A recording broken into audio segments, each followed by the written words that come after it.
On a le plaisir d'accueillir Gaillago. Ça va nous permettre aujourd'hui de nous pencher sur la revitalisation des sols.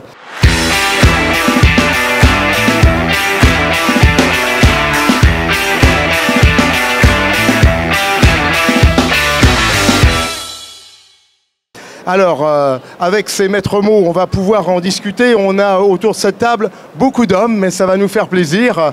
Voilà, notre parité ne sera pas au rendez-vous. Veuillez nous en excuser par avance. J'ai à côté de moi Jean-Marc Ruykens. Il est éleveur polyculture en Belgique. Bonjour Jean-Marc. On va retrouver Mathieu Tout-le-Monde, terre à terre. Voilà, bonjour Mathieu. Thomas Landas, ingénieur des sols vivants chez Gaillago. C'est bien ça? Absolument. Bonjour Thomas. Étienne Colliot, qui cultive, qui est au sein de la Chambre d'agriculture sur une expérimentation, on se verra d'ailleurs tout de suite, en pomme-poire, en utilisant les produits Gaillago. Clément Tour, aujourd'hui arboriculteur abricot, c'est bien ça? Voilà, on va retrouver Thibaut Desferrand de Saint-Malo, un producteur de pommes à cidre. Voilà, bonjour Thibaut. Anton Slider qui est laitier éleveur en Suisse. Bonjour Anton. En Normandie, j'avais compris en Suisse. Ah ben voilà. Ah là là, c'est suisse. Toujours à nous tromper comme ça. Voilà, ça c'était le piège dans lequel je suis tombé. Maximilien Rouher également nous a rejoint du Conseil national pour la résilience alimentaire. Alors finalement, bénéfice de la revitalisation des sols, j'allais dire plus qu'un long discours pour démarrer. J'avais envie de me tourner vers vous, de telle manière, Étienne Colliot, à ce que nous puissions évoquer une expérimentation qui a déjà 3 années autour justement de l'arboriculture, puisqu'on va parler pommes et poires. Comment s'est passé finalement la notion de projet et du projet à déjà cette mise en réalisation?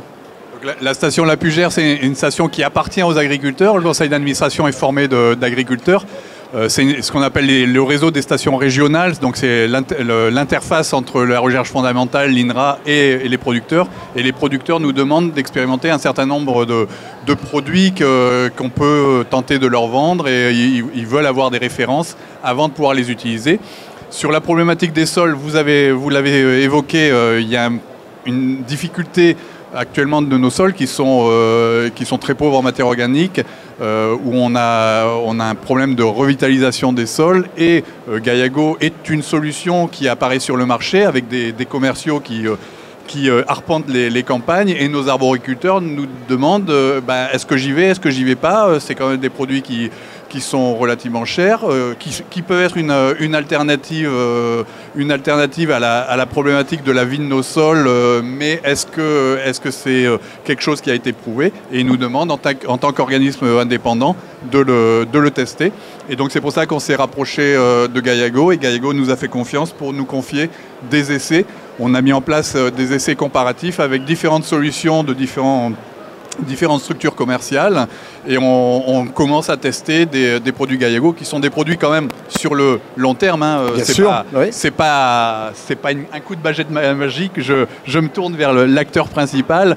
C'est des choses qui prennent du temps. Donc on a mis en place un essai longue durée qui commence à donner des résultats intéressants, puisque tout ce qui tourne autour de la problématique sol, la problématique revitalisation des sols et redonner un rôle central au sol dans les pratiques agronomiques et dans les pratiques agricoles, c'est important aujourd'hui. On voit que les intrants chimiques ou les intrants organiques c'est une problématique centrale avec l'augmentation des prix, et donc on doit redécouvrir le sol, redécouvrir les pratiques agronomiques pour éventuellement offrir à nos agriculteurs des alternatives, et on s'y emploie. Introduction est faite. Thomas Landas, bonjour. Vous êtes ingénieur des sols vivants chez Gaillago. On le voit bien, santé, qualité des cultures, facilité du travail aussi, parce que ce sont des enjeux aussi de productivité et de goût, stockage du carbone, des enjeux environnementaux. Comment aujourd'hui justement la dynamique de Gaillago s'organise pour orienter et je dirais conseiller ces agriculteurs, ces arboriculteurs dans la définition du bénéfice de revitaliser les sols justement? Alors en fait, tout d'abord, je pense qu'il faut repartir d'un postulat que les sols ont été quelque peu oubliés ces dernières décennies. L'agriculture dite moderne avait d'autres objectifs qui étaient de produire nos concitoyens, produire suffisamment pour nourrir les populations. Et les sols ont été pendant un moment le parent pauvre des exploitations. Aujourd'hui, je pense que de toute façon, on n'a pas d'autre choix que de réinvestir dans les sols. Les sols sont un vrai capital dans les systèmes, dans les exploitations. Il y a une vraie volonté à repartir de l'avant là-dedans et à comprendre comment ils fonctionnent. Parce que ce sont des milieux qui sont très complexes, où finalement on connaît assez peu. Il faut savoir en fait que les sols représentent un quart de la biodiversité mondiale. Dans cette biodiversité, qu'est-ce qu'on connaît finalement dedans? Aujourd'hui, assez peu de choses. Pour autant, il y a quand même quelques équilibres qui régissent les sols. Et dès lors qu'on joue là-dedans, on s'aperçoit qu'on peut ramener assez rapidement de la résilience dans les systèmes. Donc Étienne parlait très justement de sols déstructurés, de sols dans lesquels il était un petit peu compliqué de produire, notamment dans une approche où on commence à se passer d'intrants chimiques. Et l'idée, c'est de recapitaliser sur une microbiologie du sol, sur une microbiologie qui est utile pour ramener des services écosystémiques finalement, pour produire de façon plus raisonnée et ramener une vraie résilience dans les systèmes. Et a fortiori sur nos régions, enfin moi je vais parler du sud-est parce que je suis localisé en Provence, on a un vrai objectif qui se présente à nous, qui va être le dérèglement climatique et une répartition des pluies qui va être de plus en plus disparate. Si on n'investit pas dans les sols, demain, on aura une très faible capacité à résister au stress hydrique. Et pour aller plus loin, je dirais même qu'il faut qu'on raisonne les sols comme une vraie éponge finalement pour stocker l'eau et la rétribuer aux cultures pendant la saison sèche. Alors justement, être porteur de solutions, c'est aussi en amont convaincre, persuader. On le voit sur l'expérimentation qui a déjà été portée. Et il faut forcément un long terme. Comment s'organise justement déjà en acte 1 un diagnostic, soit effectivement d'appauvrissement du sol, parce qu'il va falloir y ajouter un ensemble d'intrants naturels bien évidemment, parce que derrière chaque production, il ne faut pas oublier aussi le consommateur final, il y a une notion aussi de goût, de qualité, de plaisir bien évidemment. Faut-il convaincre et s'assurer que la procédure se mette bien en place? Quels sont finalement les premiers pas déterminants pour une consultation efficace? Alors convaincre, ça c'est évident, je pense mais convaincre dans le sens où on a besoin de se faire confiance. C'est-à-dire que moi, en tant que ISV chez Gaillago, j'ai vraiment une mission en fait de découvrir comment fonctionnent les gens, quel est leur système, comment fonctionne leur sol.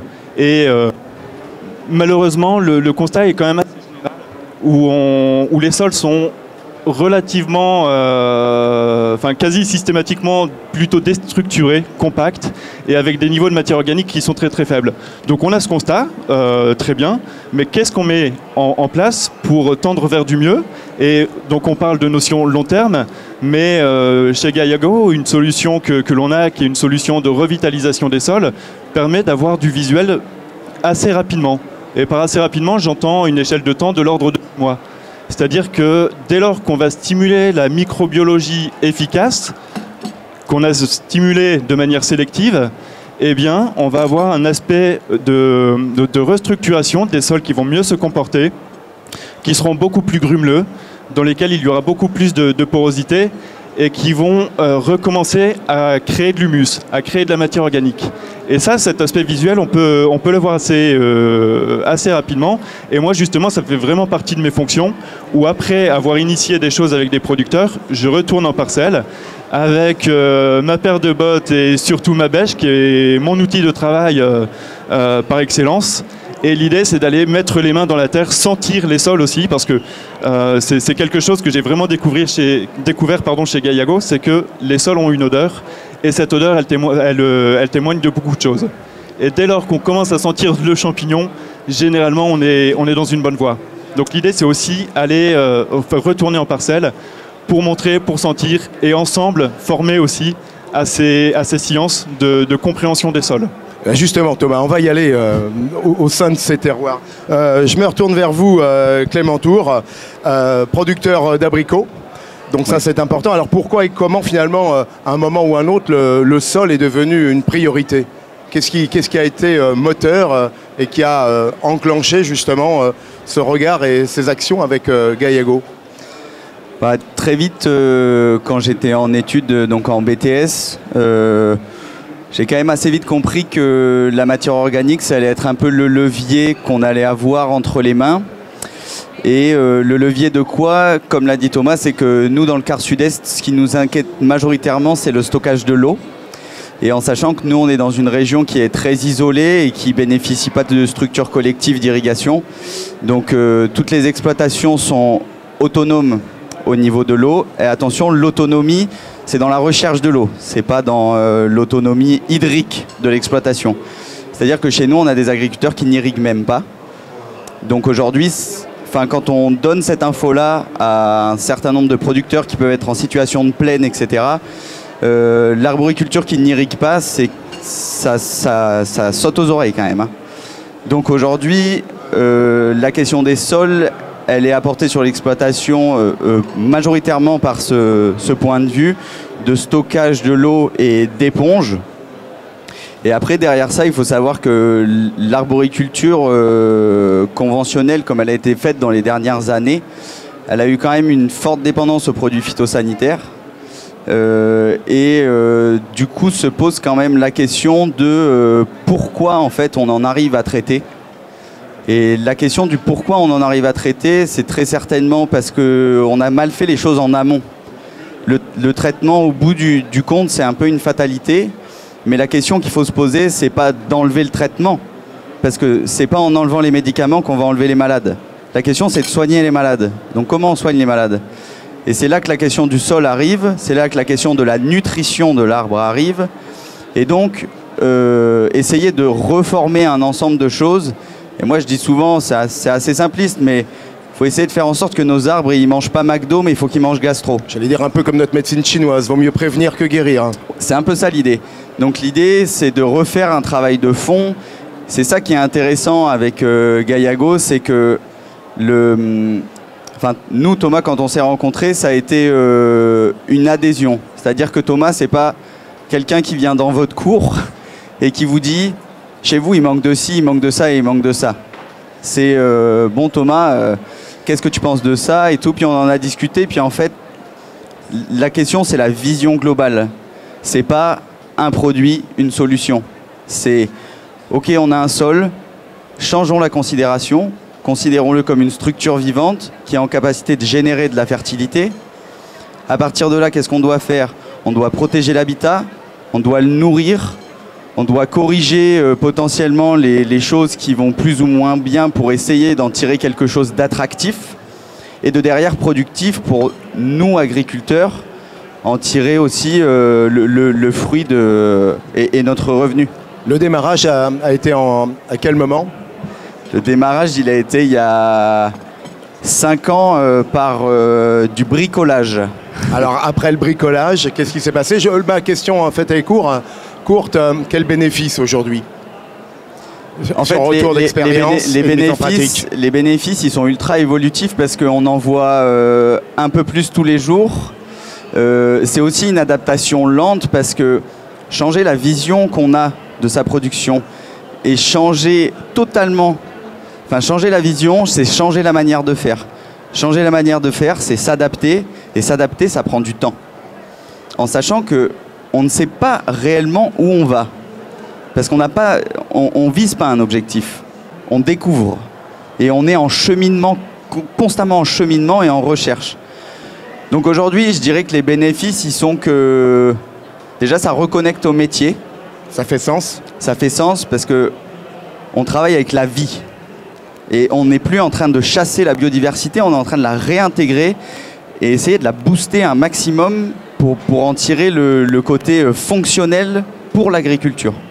Je vais me tourner vers Thibaut, Clément, parce que Thibaut Desferrand, producteur de pommes à cidre à Saint-Malo, on vient de le voir, déterminant, parce que c'est un autre regard sur le vivant. On va reprendre le terme parce que Ouais. on est au cœur du sujet là. C'est clairement un changement de paradigme en fait. Ouais.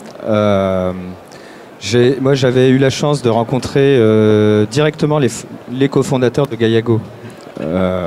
Et du coup, j'étais dans une démarche un petit peu différente, c'est-à-dire qu'en parallèle de ma ferme, je gère un jardin historique, jardin remarquable, ouvert au public.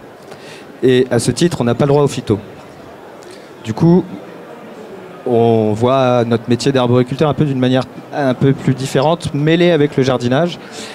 Et le point commun que j'ai entre mes vergers et mon jardin, c'est que c'est une culture pérenne, avec un sol qui est stable pendant 40 ans, d'affilée sur la génération de vergers. Et il se trouve que c'est vrai que c'est quelque chose qu'on ne valorise pas du tout, en fait. Et donc moi, c'est vrai que quand j'ai rencontré Gaiago, on m'a très gentiment expliqué que ça ne pouvait pas être une solution à tout, mais que ça pouvait commencer un début de solution pour la quasi-totalité des problèmes, qui sont tous liés finalement. En plus, je les ai rencontrés à un moment où je faisais un travail avec l'Agrocampus Ouest sur la réaction du pommier à cidre face au stress hydrique, parce que la Bretagne a sa réputation, mais nous découvrons les sécheresses. Et chez moi, il n'y a pas de profondeur de sol du tout. J'ai certains endroits, j'ai même pas 1 mètre. Du coup, la notion de réserve utile en eau... Plus courte. Voilà. Et c'était le sujet de l'étude avec l'Agrocampus Ouest. Évidemment, on a parlé d'humus. En parallèle, je découvrais Gaiago. Le lien, il était très clair. On était en 2018, en plus, année de sécheresse carabinée en Bretagne, partout en France. Et puis, on a franchi le pas à ce moment-là, en fait. L'aventure a démarré. On Direct. est un peu plus de 3 ans C'est ça. d'expérience. Aujourd'hui, quel regard? À quel regard? Ouais. On double la surface tous les ans, Ouais. en fait. Et il y a même certaines parcelles où on va commencer à essayer encore d'autres manières de faire. C'est-à-dire qu'au sein de la coopérative pour laquelle je travaille au CELI Associés, on a des cahiers des charges évidemment mieux rémunérateurs et valorisés. Et dans ces cahiers des charges atypiques, on se prive de certaines solutions qu'on a ailleurs. Justement, Thibaut, j'ai une question autour de toi pour, je dirais, tes confrères, aussi arboriculteurs, voire agriculteurs, Oui. sur une extension de vision justement de ce monde du vivant. Il y a quoi? Il y a une adhésion, il y a de l'interrogation. Comment finalement on coagule Je dirais qu'il y a un tiers, un tiers, un tiers. D'accord. Un tiers d'adhésion, un tiers de j'attends de voir tes résultats pour éventuellement te suivre, et un tiers de récalcitrant. Grosso modo. Thomas, justement, on le voit sur ici 2 exemples en arboriculture. Je veux bien que tu prennes le micro. L'approche, là, elle semble être probante. On engage des jeunes arboriculteurs sur leur devenir, sur leur famille, sur la qualité des produits qu'ils vont nous fournir. Alors, il y a un livre blanc qui s'ouvre, là, en quelque sorte, d'expérience. Il y a un livre blanc d'expérience qui s'ouvre. Oui, On peut s'appuyer sur absolument. quelque chose de factuel. Absolument, et c'est essentiel parce qu'on parlait tout à l'heure de conviction. Je pense qu'il en faut un tout petit peu quand on va démarcher des gens. Et encore, ce mot de démarcher, je suis absolument fan. Alors, ce qu'il faut comprendre tout d'abord, c'est que Gaiago, dans son modèle de distribution, passe par la distribution agricole. Aujourd'hui, nous travaillons avec environ 80 distributeurs agricoles. Mais avant même d'aller convaincre, finalement, il y a surtout une phase qui va être de partage de nos connaissances, de partage d'expertise, de la connaissance de comment fonctionnent les sols. Parce que, je le disais tout à l'heure, ça a été un milieu qui a été complètement délaissé pendant plusieurs décennies. Et finalement, ça reste un monde un peu obscur pour un certain nombre d'acteurs de l'agriculture, et notamment des gens qui travaillent chez les distributeurs. Et on a vraiment cet objectif de partage de connaissances, et donc effectivement de partage aussi d'expériences positives, parce que l'idée, c'est effectivement d'aller plus loin, d'aller cibler le plus grand nombre, parce que les sols ont vraiment, ce sont le capital de l'exploitation, et il faut vraiment qu'on reprenne ça en compte. Alors justement, je vais me tourner vers Jean-Marc Wickens, belge, bien sûr. Éleveur, polyculture, ça veut dire que, là encore, autre approche avec Gaiago.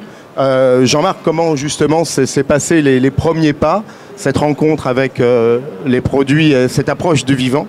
Quelles ont été les étapes de réflexion? Bien. Bonjour, en fait, moi, ma démarche, je l'ai vue comme dans le long terme, en fait. J'ai des enfants. Je me suis dit, ça fait déjà 20 ans que je suis agriculteur, je pensais être jeune, et puis, en fait, il n'y a pas si longtemps que ça, je me suis dit, encore une quinzaine d'années, ça fait quoi. Et alors... Merci Jean-Marc, pour le moral, hein, simplement. Hein. Non, mais ça peut être une bonne chose. Et alors, je me suis dit, j'ai un devoir de... Je critique pas ce que mes parents, ils ont fait, enfin, leur pratique agricole, mais je me suis posé de la question de savoir si mon exploitation elle était encore viable dans le temps, et je me suis tourné, j'ai un ami qui travaille chez Gayago et qui m'a un peu présenté son histoire, ou ce qu'il prône, et alors je me suis dit il faut que je fasse quelque chose et que j'apporte une autre vision à mes enfants, hormis l'école et tout ça, de l'agriculture. Et donc ma démarche, elle était vraiment dans un sens de pérennité de mon exploitation, une pérennité dans le revenu, dans la durée, par rapport à tout ce qui se passe vis-à-vis des variations climatiques, humides ou fort secs. Et je me suis dit, est-ce que des sols... mieux structurés, avec plus d'humus, et donc Gayago, je pense qu'il propose quelque chose, une réflexion, une aide, et je pense que c'est dans la démarche que... Alors, quelle culture bénéficie finalement de ce savoir-faire, Gayago?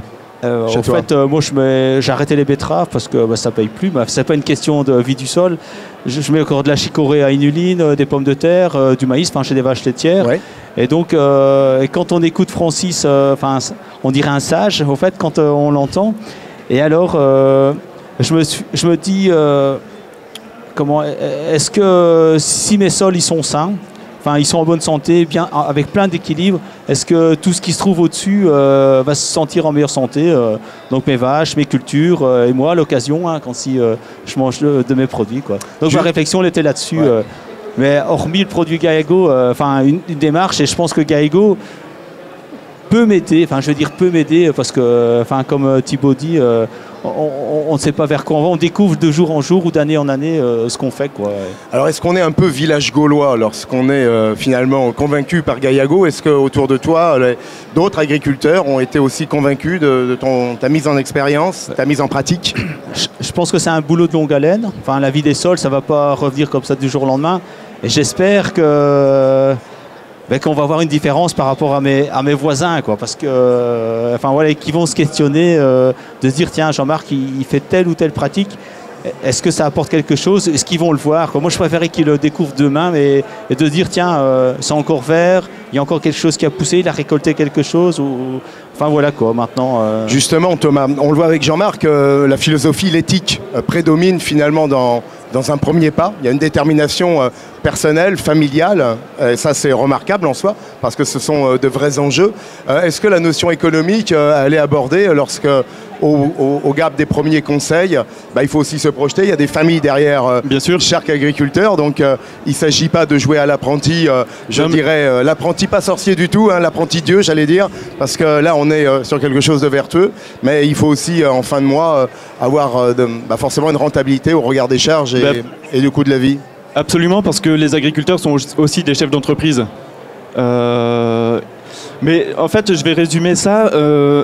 La philosophie de Gayago pourrait se résumer par cette maxime qui est l'homme est vivant quand la terre est vivante. Et ça, c'est absolument vrai d'un point de vue physiologique.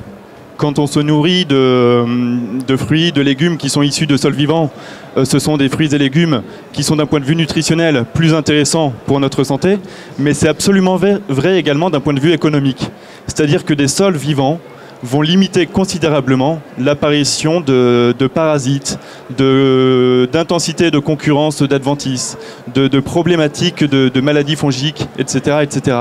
Et dès lors en fait, qu'on recapitalise sur ces sols, qu'on revitalise ces sols, on limite l'apparition de tous ces problèmes finalement auxquels on est confronté.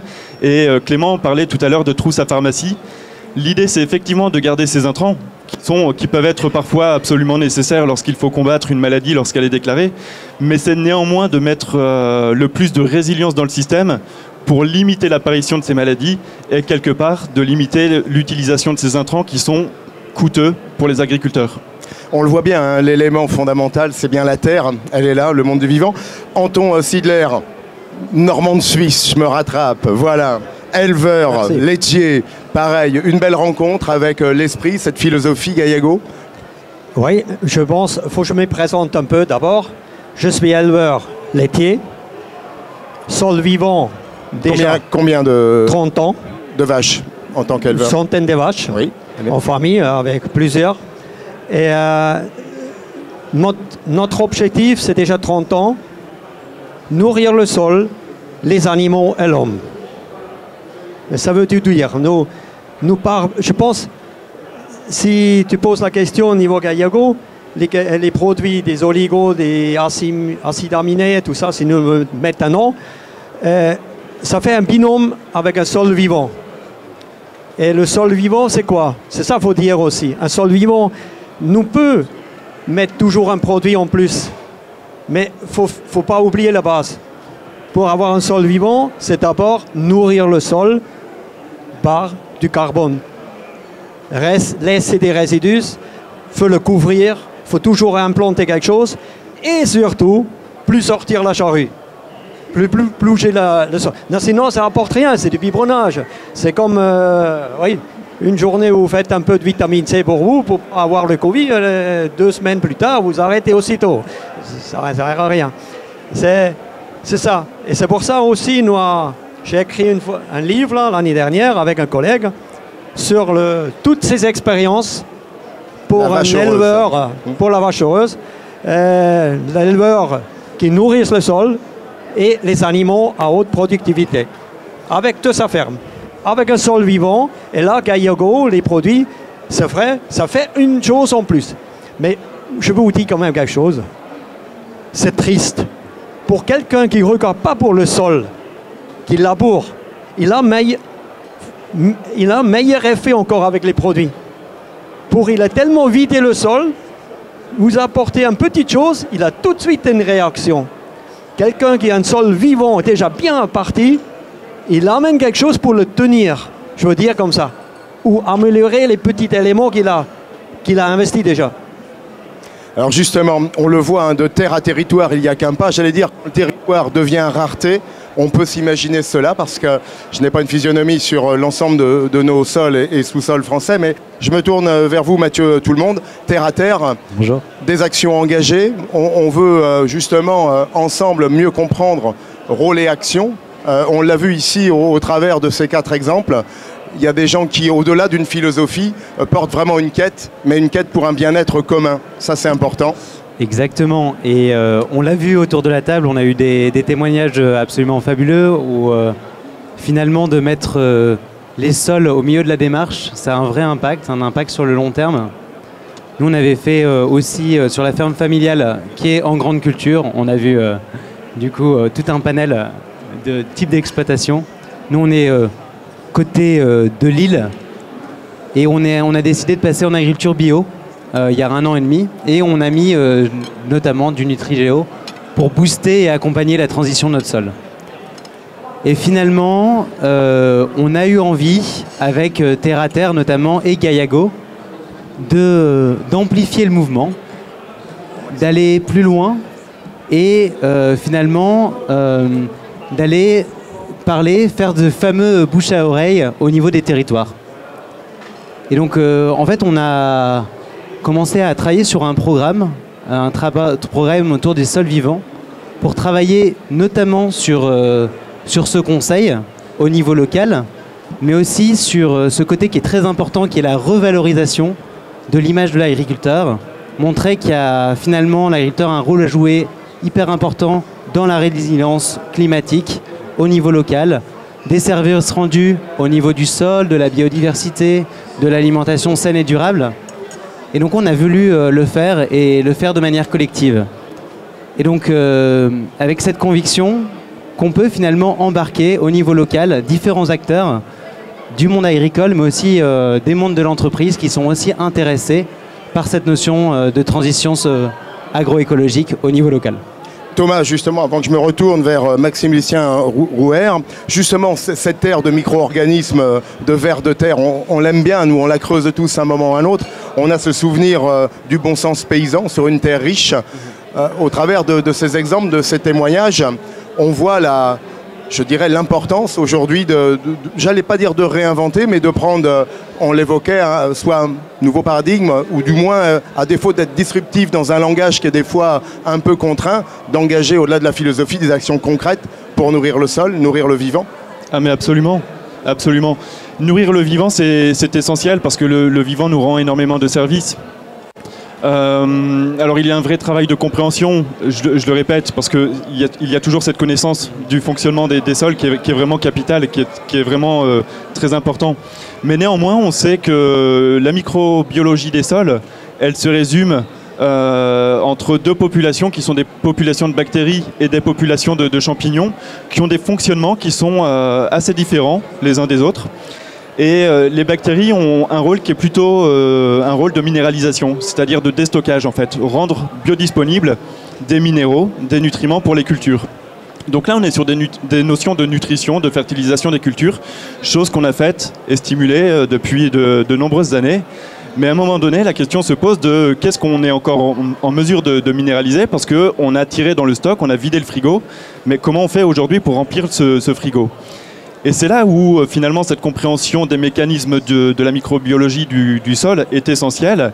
Et il faut simplement repartir de la physiologie de cette microbiologie pour se dire que les champignons ont des rôles d'humification, de recréer de l'humus, recréer un pool de matières carbonées dans le sol, qui sont finalement un résumé de la fertilité des sols. Et l'enjeu est vraiment celui-ci, réaugmenter les niveaux de matière organique stable dans les sols. Et donc pour cela, chez Gaillago, on a vraiment une vision et un objectif de réveiller et stimuler les champignons des sols de manière sélective, c'est-à-dire qu'on va stimuler et réveiller des populations de champignons qui sont utiles. Donc je pense notamment à des champignons qu'on appelle mycorhizes, qui vont avoir un rôle quelque part de prolongation du système racinaire. Et un rôle également de prospection du volume de sol, de certains nutriments pour les cultures.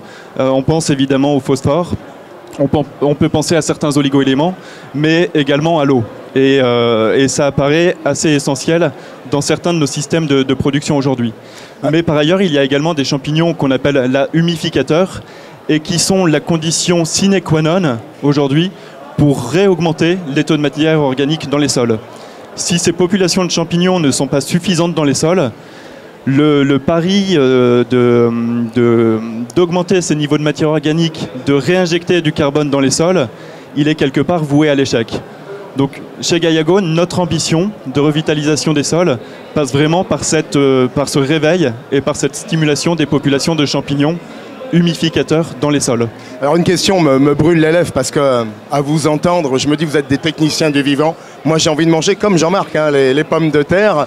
Mais qu'est-ce qui va faire que finalement un consommateur aujourd'hui puisse mettre la main sur des produits dont Gaillago a été là aussi un des outils fertilisants pour des arboriculteurs, des agriculteurs. Comment on reconnaît?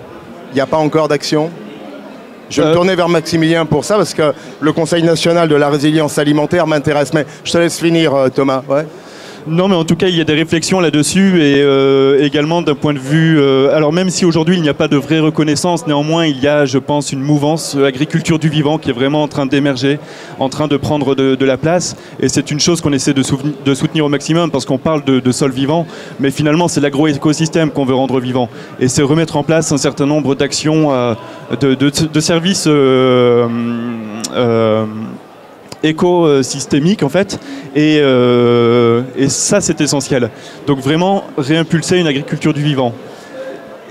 Ensuite, avec des personnes, des industriels, avec des filières, on essaie vraiment de pousser au maximum vers des notions aussi d'organoleptique.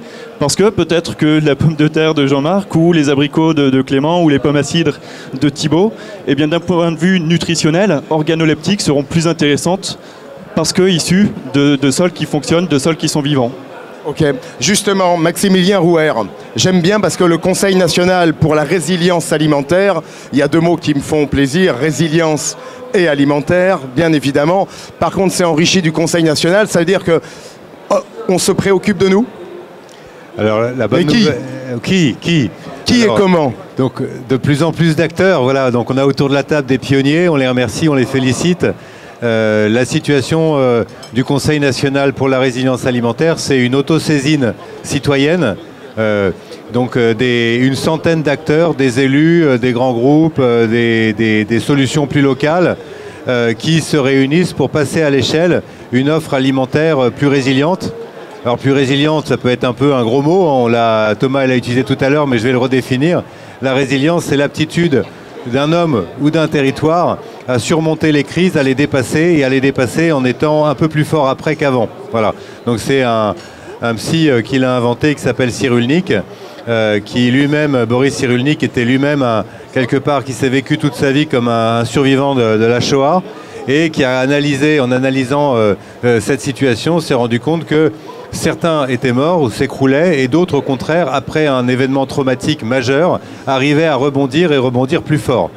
Et nous, on s'est contenté, entre guillemets, d'importer ce concept au niveau d'un territoire alimentaire en se disant, finalement, un territoire, c'est des interactions et c'est des gens qui meurent, c'est des gens qui vivent, c'est des gens qui se nourrissent. Est-ce que ces territoires peuvent survivre aux crises? Alors on peut penser à la crise Covid, puisque le CNRA est né du premier confinement quand on a constaté les émeutes liées à l'absence totale de résilience du système logistique alimentaire français, par exemple, voilà, pour appeler un chat. Et on peut aller un peu plus loin jusqu'aux questions de résilience climatique. Ça a été beaucoup évoqué autour de cette table, mais comment va-t-on produire sans eau, sous canicule ou avec des répétitions d'autres catastrophes extrêmes. Donc le sujet est posé, c'est comment les territoires vont être capables de continuer à produire malgré les nouvelles crises que l'on connaît, qui sont banalement diagnostiquées depuis 10, 20, 30, 40, 50 ans. Maintenant, on sait qu'elles adviennent. Par pudeur ou par décence, j'évoquerai pas la crise ukrainienne, n'est-ce pas? Tout le monde voit bien de quoi on parle. Mais il y a donc des situations où l'aptitude d'un territoire à nourrir celui-ci devient de plus en plus critique. Donc c'est l'objet du Conseil national. Et ensuite, comment il s'organise? Il va s'organiser avec des collèges d'élus, des collèges d'agriculteurs, de solutions, des GAIAGO est adhérent du collège du CNRA. L'idée est de partager les bonnes pratiques et d'en faire la promotion, de telle sorte qu'une bonne idée, quelque part sur un territoire, soit très rapidement partagée à l'autre bout de ce territoire et promue et défendue. Voilà. Et donc le Conseil national va mutualiser les connaissances et les compétences, faire en sorte que les pionniers dont vous êtes soient le plus possible valorisés et à valeur d'exemple, qu'ils servent de promotion pour l'avenir, de telle sorte que le plus rapidement possible, on ait des territoires résilients au niveau alimentaire. Donc on a une centaine d'adhérents aujourd'hui qui sont de tous horizons, aussi bien géographiques que d'activités publiques, privées, élus, start-up, grands groupes. Et ça reste une initiative 100% privée, même si de nombreux élus nous ont rejoints. Gilles Maréchal, directeur d'Agri Demain, on le voit ici sur une table qui touche le vivant, nous touche aussi à cœur, nous ambassadeurs Agri Demain, toute cette nécessité de passer l'information, de communiquer, j'allais dire même de communier même à ce niveau-là. C'est important finalement de se retrouver autour de tables d'hôtes pour pouvoir s'affranchir de ce qui se passe sur le territoire. On voit qu'Agri Demain a pour mission de mieux expliquer l'agriculture au grand public. Bon, on pouvait penser qu'une thématique comme celle-là était un peu difficile à expliquer. On voit le monde qui est là, donc qui est du grand public. Donc on voit que la vie des sols intéresse. On a comme 4 thèmes à Agri Demain pour expliquer au grand public justement l'innovation. On voit au travers de ce que vous avez dit que l'agriculture se pose des questions, réfléchit, innove. Moi je suis frappé de voir autour de la table la jeunesse. Des gens qui sont là les pionniers, comme tu le disais. Donc je pense que c'est vous qui portez l'avenir. Quand vous dites notamment qu'il faut arrêter aussi de mettre du médicament, mais plutôt prendre la réflexion inverse et revitaliser les sols, on voit que ça a un avenir considérable, qu'il y a énormément de sources de progrès, de recherche à trouver. Ensuite, la deuxième thématique Agri Demain, c'est l'environnement. Donc c'est promouvoir les bonnes initiatives, toute la réflexion, vous en faites partie, donc c'est pour ça qu'on a souhaité aussi mettre cette initiative à l'honneur. Ensuite, c'est l'emploi. Donc l'emploi, j'imagine qu'il y a un vivier d'emploi sur ces thématiques-là. On le voit chez GAIAGO, on le voit chez d'autres structures. Donc là aussi, on est complètement dans la thématique. Et enfin, la production. Eh bien, on voit que la production, elle sera complètement dépendante, enfin en tout cas qu'on a une nouvelle forme de production. Vous l'avez dit que la valeur économique elle était là aussi, donc je crois que c'était complètement une table qui prenait toute sa place ici pour conclure cette journée sur Agri-Demain Eurotalk. En tout cas merci de votre intervention. Je vais finir avec Thomas, cher Gilles, parce que justement, je voulais diagnostic, fertilisation, protection. Un livre qu'on avait découvert ces mois derniers, Revitaliser les sols, cher Thomas, important, on peut le présenter. Absolument. Merci Gilles pour ces mots de conclusion et merci Agri-Demain aussi pour nous donner l'opportunité de partager sur nos métiers, effectivement au grand public. Parce que l'agriculture est parfois regardée et montrée du doigt, alors que c'est un milieu qui n'est pas toujours très bien cerné, très bien connu de la part de nos concitoyens. Et ça a été aussi l'objectif de Francis à travers ce livre, c'est de partager sur ce qu'est l'agriculture, mais ce qu'est la revitalisation des sols, comment fonctionnent les sols, qu'est-ce que la fertilité des sols, comment toutes ces notions, comment peut-on définir toutes ces notions? Et c'est un bouquin qui est extrêmement bien écrit parce que la capacité de Francis à poser noir sur blanc l'ensemble de ses connaissances ça a été vraiment un très bon exercice et très bien fait. Et honnêtement, alors il y a quelques concepts qui sont un tout petit peu complexes, mais il y a une vraie plume littéraire, et on a ici un très bon bouquin pour comprendre quelles sont les actions qu'on peut avoir pour revitaliser les sols. Merci à vous tous, merci à ce moment Gaillago, Jean-Marc, Mathieu, Thomas, Étienne, Clément qui a dû nous quitter, Thibaut, Anton, Maximilien, au plaisir de vous retrouver. Je voulais juste dire un dernier mot, c'est que Agri-Demain, pour promouvoir toutes ces bonnes initiatives aussi, organise la deuxième édition des Journées nationales de l'agriculture. Qu'est-ce que c'est? C'est comme les Journées du patrimoine, sur l'ensemble du territoire, le maximum de sites, des exploitations, mais pas que. L'écosystème agricole ouvre ses portes. On a eu 100 000 personnes qui sont venues l'an dernier, on en veut 200 000. Et je voulais remercier Gaillago parce que vous avez tout de suite cru à l'événement. Et donc vous pourrez aussi montrer ce que vous faites, vous les pionniers, dans une journée le 17, 18 et 19 juin 2022. Merci à vous. On a hâte.